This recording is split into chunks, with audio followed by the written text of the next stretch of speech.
This video is proudly sponsored by Newtype. Tools, accessories, model kits, these guys have it. Hop over to newtypeshq.com and use promo code Otaku for 10% off on your next purchase. Hey, what's going on, my dudes and dudettes, and welcome back to another exciting build from the good folks from Kotobukiya. So why don't we get started with the 1/100 scale Metal Gear Sahelanthropus from the popular video game franchise Metal Gear Solid 5 Phantom Pain. And without further ado, let's get to it.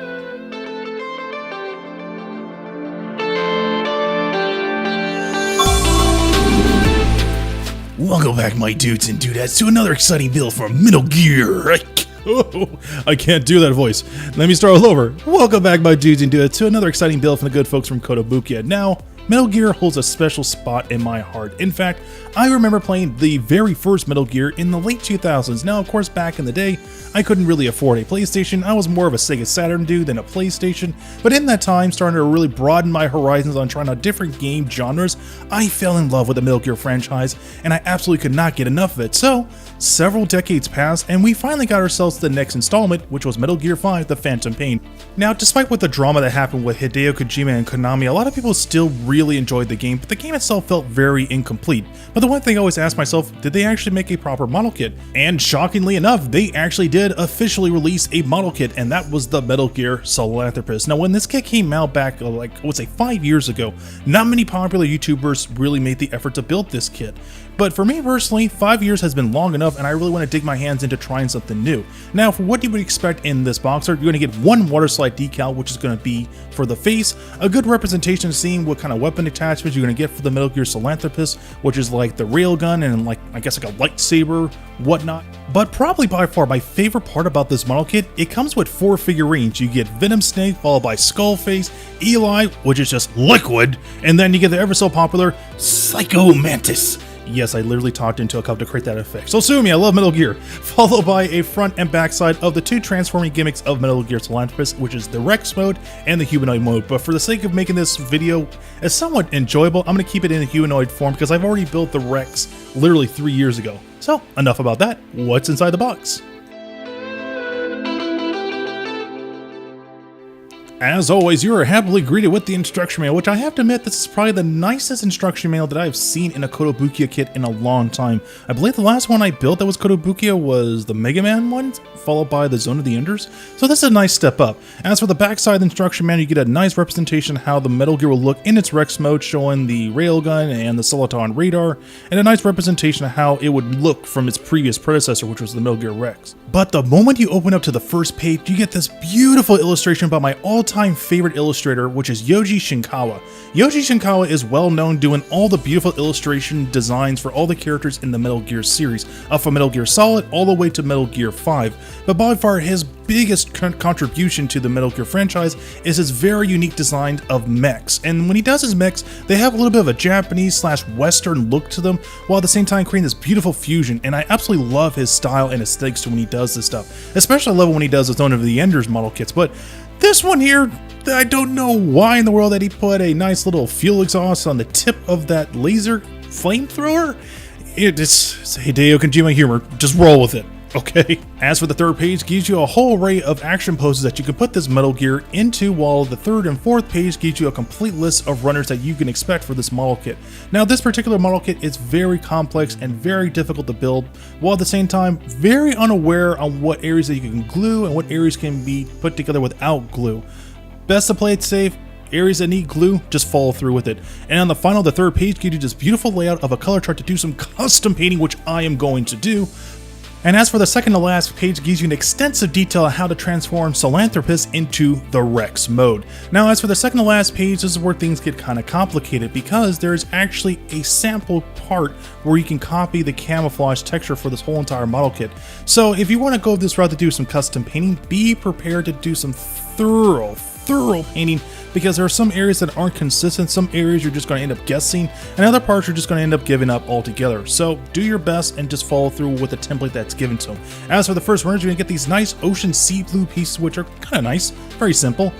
Next runners up are a nice dark and slightly brown gray pieces for the inner frame, like the hands, the railgun, knee joints and whatnot. Very simple, very easy to follow, and absolutely dig it. Followed by a nice Insomniac white to these particular white pieces. They're a little bit on the yellow side, slightly wider than normal, so I think that can work if you add a little gray behind it. Followed by, once again, more gray pieces. And strangely enough, the weapon accessory itself, it's transparent, but it's in this weird, dull, grayish, black color. I don't really dig it. I guess that's really encouraged you to do some custom painting on that. More polycaps, more white pieces, even more polycaps for tight little areas around the joint and the shoulders. And no Metal Gear kit is not complete without its very own action base. Now this action base is extremely critical to have for this kit because I have built Metal Gears in the past, and Metal Gear Rex actually had pretty good balance between using its own little chicken walker feet. Unfortunately, Sahelanthropus has terrible weight distribution problems, everything to the railgun being properly arced in a funny way, and then the Soliton Raider does not do any favors. It just looks really awkward. And as for the final little parts for this particular model kit, you get the 4 figurines of the main characters themselves, but probably by far the most unique thing I love about this kit is the water slide decals. I just only wish there was a lot more to add to this kit.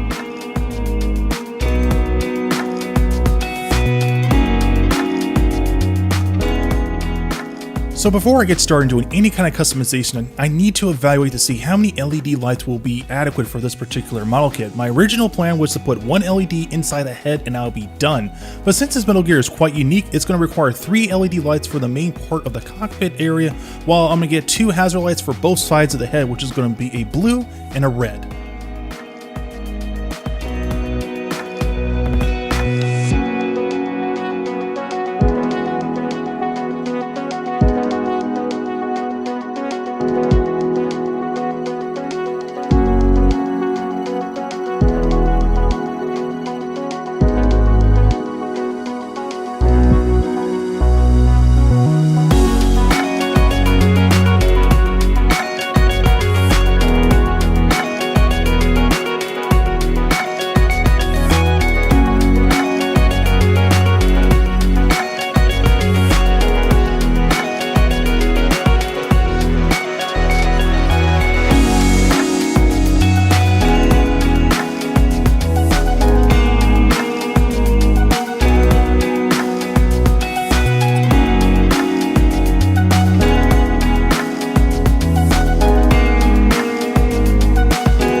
you know that I need you now. Your body next to mine, and I won't waste your time. I need to make it happen, baby, with you.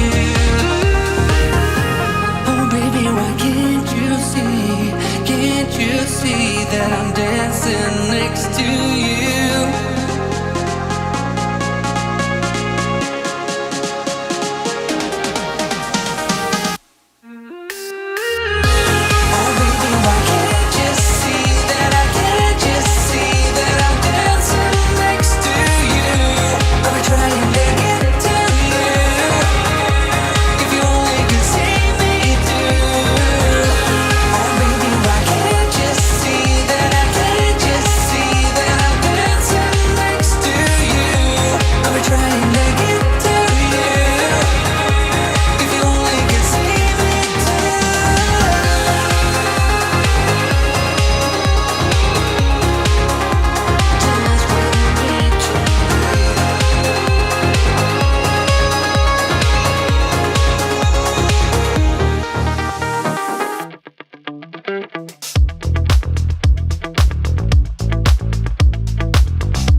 Alright, my dudes and dudettes, as this video is wrapping up, I want to share with you guys my thoughts and impressions about this model kit. So I'm going to get the goods out of the way and then I'm going to talk about the bads. So first the goods.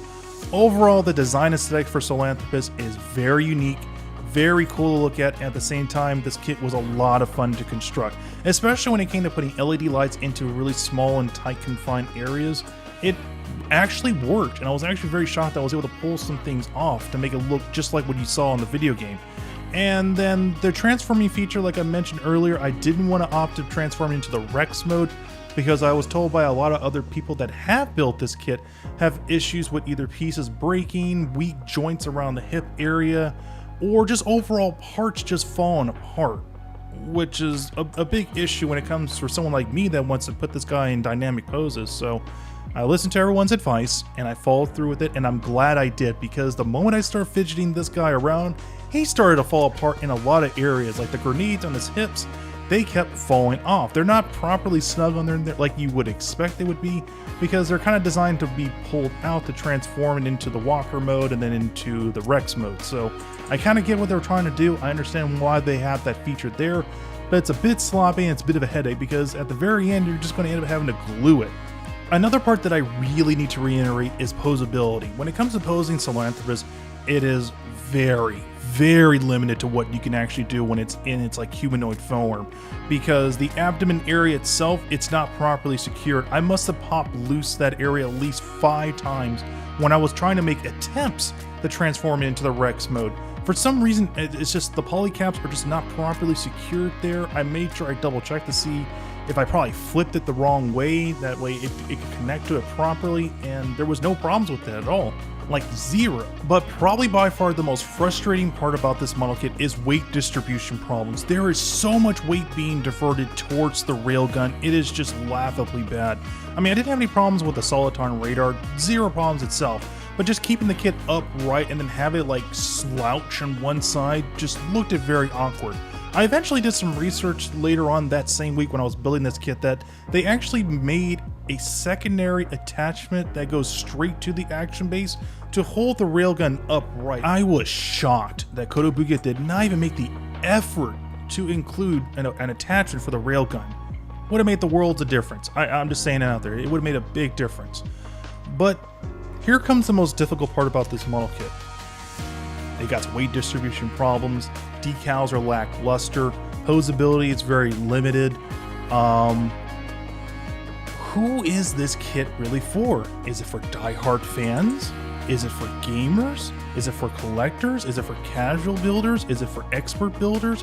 Is it for people that just have the money and they just want to build it anyway? It's very difficult to classify who this model kit really is for.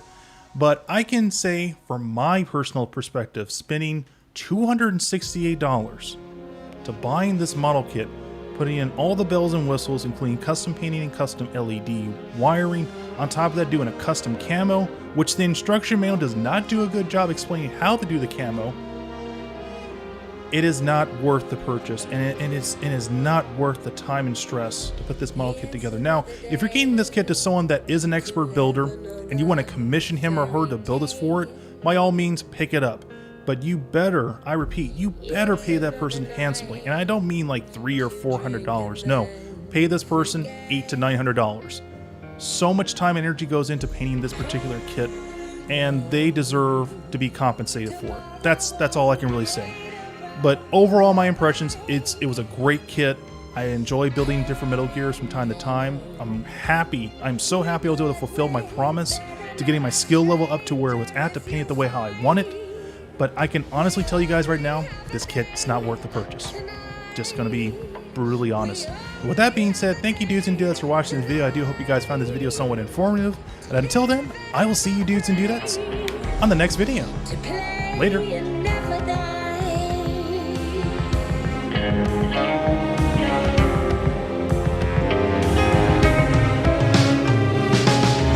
It's in the book of stars, the dusky twilight in my eyes,